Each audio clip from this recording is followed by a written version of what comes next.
Hey guys, what we're going to talk about is visualization, which for me personally, I think is maybe the most important thing in climbing. Why? Because you need to know how to climb. You can have a lot of strength. You can even have technique. You can have the moves, but if you visualize poorly, you do it wrong. You make mistakes where you shouldn't. You go to moves where you shouldn't, and so on. So visualizing is everything in climbing. Obviously, it's not the only thing, but among all the points of the star, the visualizing is one of the most important things for on-site climbing and knowing how to climb. And here I am with Fenya, and I'm going to show you why you need to visualize well and why you should do it every time you go climbing. All right, guys. Once I came with a guy who trained at my house. I have a wall with a spray wall full of holes, and we do a lot of sequences. And these guys can spend 10, 15 minutes, even half an hour visualizing. So we got here and he said to me, hey man, but here, it's not the same as your wall. How am I going to see if this wall is super tall? How am I going to visualize it and everything? And I told him, it's the same. I mean, you have to look up, and here the cameraman is spinning around. Here we are going to do a route with Fenya. Okay, little camera, look up. It's a purple route. That's a 6A+. It's that simple. But what we're going to do now with Fenya is visualize. Okay, little camera friend, don't get too excited. Over here, okay. And why are we going to visualize with Fenya? Because Fenya is a climber who, in fact, trained with me for about 5 years. He visualizes very well, climbs strong, has even done up to 7C+, and is working on some 8A. And he visualizes well. Technically, he's very good. Gesturally, he's very good. But we're going to show you now that it is possible to visualize. So the first thing we do is turn around and look at the route. So Fenya, what would you do? The first thing I also notice is something important is where I clip. So are we seeing the route well? Yes. I would start with the 2 holes. Probably by the 3rd one, I would already reach from the ground, clip, move to the next, bounce to this good handle, join or cross directly to the 2 holes. I always try to have a plan B or C in between in case things don't go exactly as planned. I focus on where I would place my feet. I also try to imagine how I would place them. On the 2 holes below the 2nd quick draw, I would take the 3rd one with my right shoulder, lift my left foot and look for another clip. Probably afterwards, I would go left, right, cross, and open up to the volume hole, which is super far, but it's there for a reason. You have to observe. It has a lot of chalk, so it probably gets used. Yes, that on purpose. That, guys, when you read a route, but Bori, when you read a route that has been climbed several times, you notice the chalk. For example, there are holes here that don't have chalk, so you know those holes are, or they are either footholds or skipped. It's that simple. All right, let's go again. Having this hold on the volume, I see there's also a very far left foothold. I would step on it, probably to stabilize myself, raise the right foot, go to the good pinch, probably clip from the good pinch. I would gather there. I have 2 options. I would try on the left with the feet on the small volume. Okay. I would go with the left hand, probably clip from there, gather my feet and go to the big ball. If the ball is good, maybe I would rest a bit and continue. Right hand, clip, and then I have 3 good pinches. 2 good pinches that are large blocks. So because of the chalk, because of their shape, maybe I would go left, then right and cross over the same pinch and go long to the good volume that's up to the right of the black ball, which also has a crimp. It must be a very good pinch. I would adjust my feet and clip, and then the sequence looks pretty obvious, like left and long right, skipping a volume and another clip.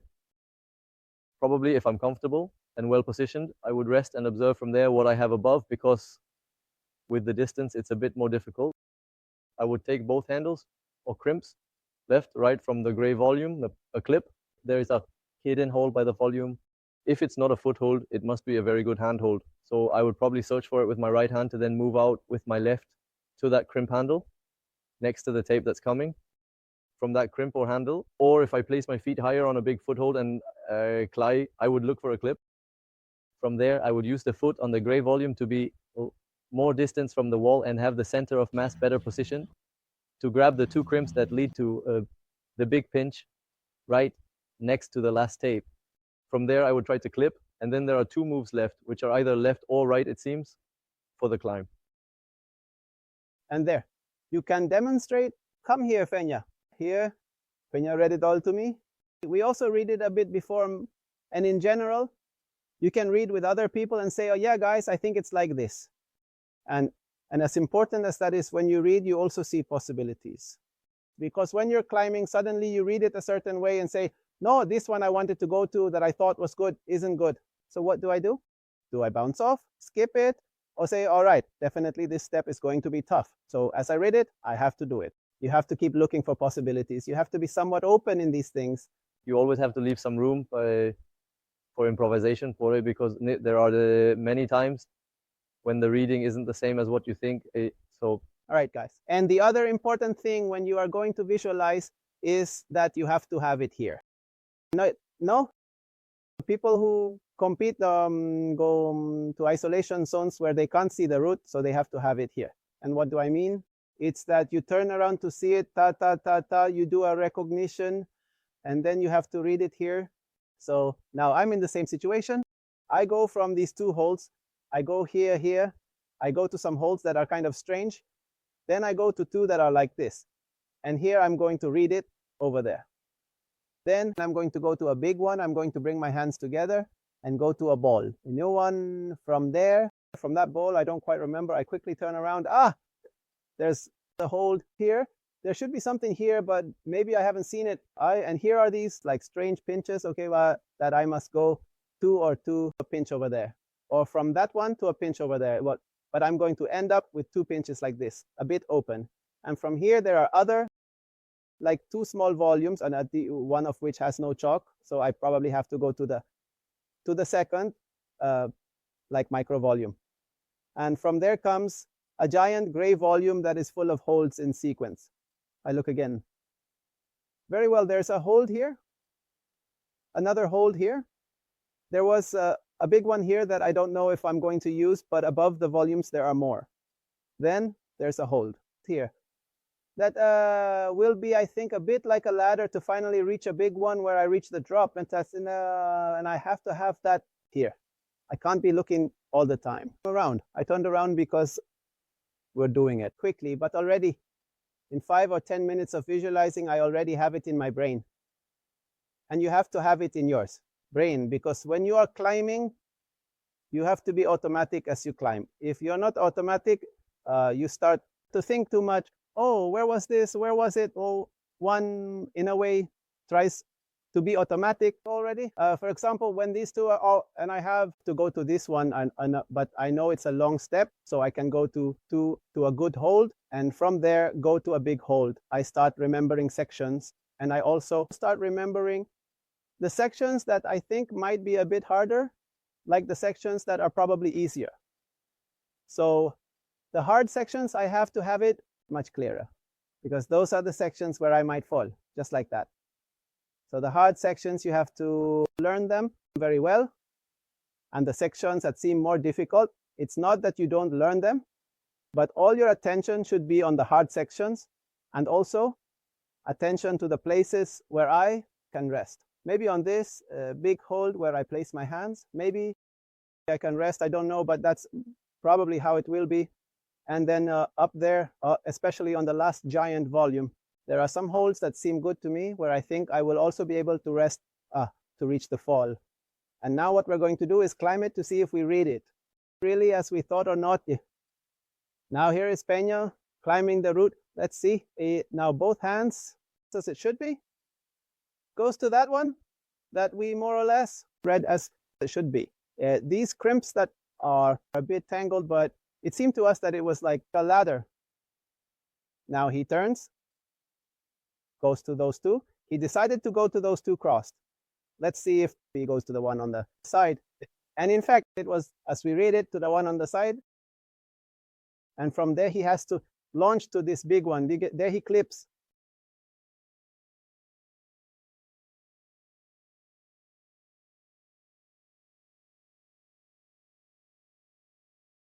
Let's keep going here.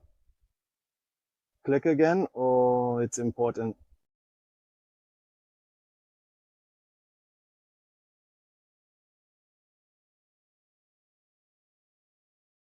To this big hold that we knew we might be able to take a break on. There goes that small one that we also read well. And it goes to this hold, very good, that had magnesium. It also had magnesium. And there Fenya read it as going directly to the one on the right. Yes, very good. In fact, he placed his finger on a crimp that he can pinch better, which we also read well. And there he has to go to the one on the left. And here we had the discussion about whether to go to the second volume of one. We keep going up, and he grabbed the first volume. It seems it was fine. Second volume, there he looks very relaxed. We keep going up, and here came a bunch of crimps where we had many possibilities. Oh, what happened there, Fenya? And the discussion was about whether we were going to go to the volume on the right, and we didn't know if it was the right choice or not. Apparently, we didn't go.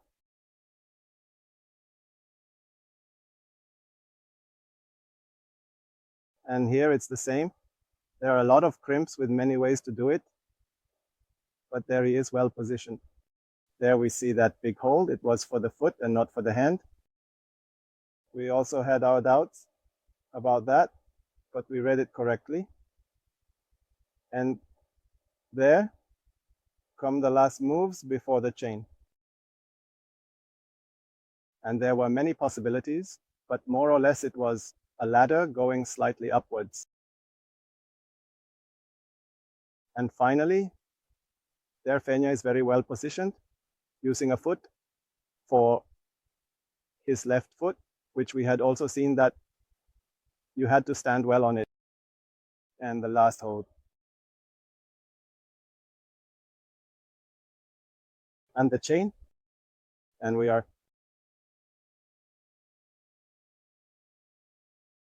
almost ready.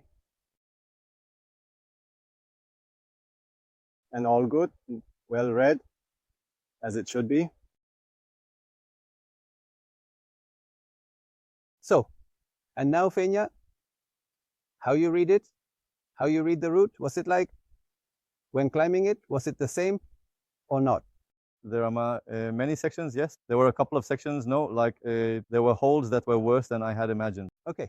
Or there were holds that I simply hadn't seen because they were like on another contour of the volume. Okay. So still I had to improvise on 2 or 3 occasions, which changed quite a bit, like the vein of some sections. But for many moves, I already had an idea of what to do and where to clip, so that made it easier for me. But at the same time, I had to have like the tools to improvise because it was necessary. No, it doesn't always go the way you want it to. Okay. And from what you read, what was the percentage that you got right versus what you had to improvise? If you had to say, look, like 70 or 80% of what I read was correct. I think that 20% was, or 20 or 30 were, I had to change things because either the grip was bad or the grip, frankly, there was another one that was much better. Other one that. Okay. And an obvious question, did visualizing it help you? Yes. It really helps to imagine where I'm going to clip, to see myself doing the moves. In my mind, it also helps me to have more muscle memory, which is actually the science behind it all, to be able to do the moves a bit more fluidly or calmly later. Well, guys, this thing about visualizing, I insist again, is everything. You have to give yourselves time. Here with Fenya, even though one was called Fenya, way above his grade, or rather way below his grade, but we must have spent about 20 minutes reading the route, right? More or less. Between the two of us, yes.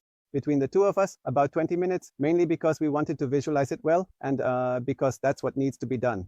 And that includes that if we spent 20 minutes on a route that was way below our level, when a route comes that is at your limit or even stronger than your limit, you have to give a lot of attention to your visualization and how you have to do it. And at the same time, as Fenya was saying, it's not like, oh no, it has to be this way. But in the parts where you say, look, I read it this way, but when I was doing it, it was different. You also have to know how to improvise. You have to know how to improvise. So that's it, Fenya. Anything else to add? Work on your visualization, both in bouldering and in routes. It's always a super useful tool. And for rock projects, for the more rock-oriented people, it's ideal to know it by heart. For me, it's an essential thing, knowing every move, knowing where I'm going to clip, knowing where I'm going to rest. Imagine clipping the quick draw on and clipping the chain. It's an essential part of visualization.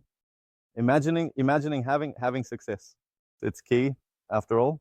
If I imagine the whole crux, but in the end, I don't remember what I'm going to do with the chains, or I never saw myself doing it at the chains through visualization, in the end, it greatly changes the fact of being able to do it or not. Guys, your climb starts from here. It starts from here with everything and ends at your fingertips, but it has to start from your brain. Guys, like, subscribe, all that cheesy stuff, and we'll see each other in another video. A hug.